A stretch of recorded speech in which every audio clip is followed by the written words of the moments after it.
Today I want to go over, is now the right time to buy? That's the question I get quite frequently. And the truthful answer is, I really don't know until we evaluate your situation. And then honestly, you got to ask that question to yourself. I think you got to weigh the pros and also the cons about buying a house. If this is your first house, or maybe if you're moving up to a new house or downsizing into a house.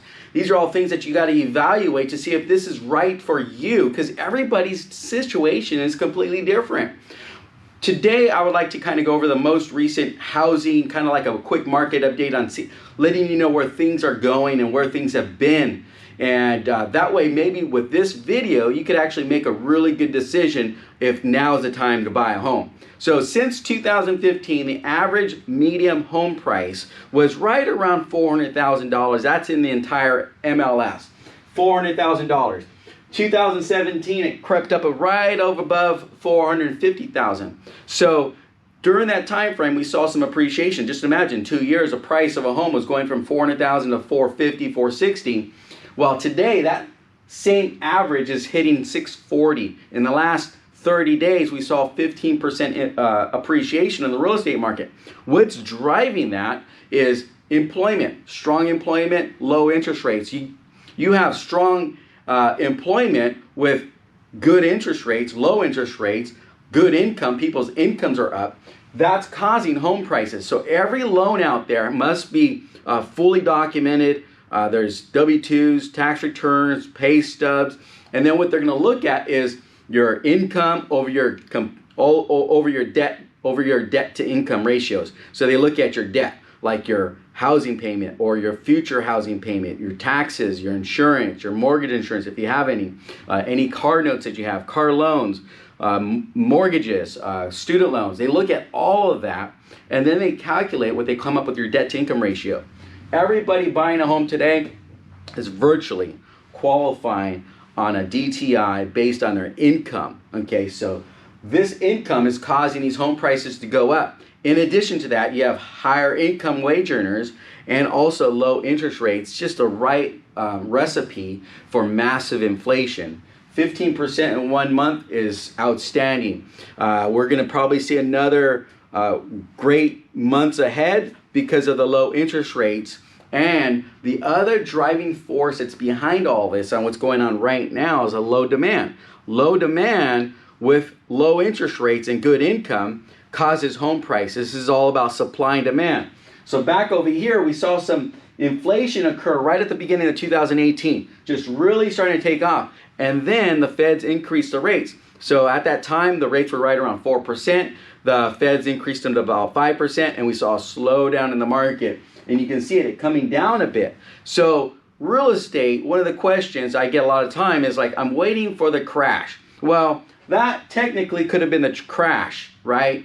Home prices did come down. If people are waiting for the next 2008, 2009 market crash, no signs of that. That's all those were all loans based on short-term fixed rates, adjustable ARMs, neg am loans, stated income, no doc loans.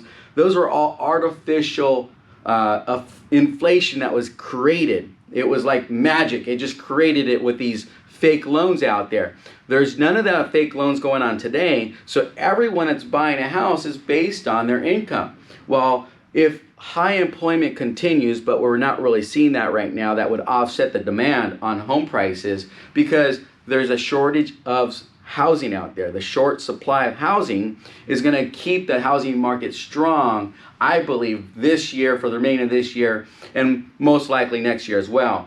What they do with the rates after that, who knows? But from what I'm hearing is that they plan on keeping the rates relatively low. We will see some occasionally rates adjusting from, let's say, 2.5% to 3.5%. That might not be enough to really slow down the market, but it will cause a slowdown for sure, because that 15% is probably one of the main factors that's driving that. So these are some questions that you got to ask yourself.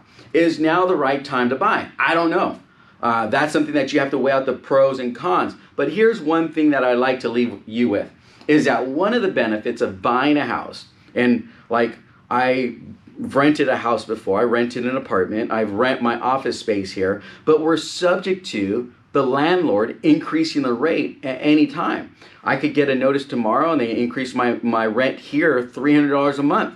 It's like, who wants an extra $300 bill, right? The same thing can happen when you're renting a house or an apartment. It may not be $300 a month, maybe. It may be just an extra $50, $100, but over time, it will add up to $300 more a month. So that's something that I think when you buy a house, you're actually getting a 30-year fixed most of the time. And that's what I really suggest, is you get a 30-year fixed mortgage. So that way your payment is locked in for 30 years. No surprises, locked in for 30 years. You get the benefit of having the low interest rates and market inflation as a market goes up and down over the next several years to come. So thanks for watching. If you have any questions, please post your comments below. And also, please subscribe to my YouTube channel. Thanks again. We look forward to seeing you on the next video.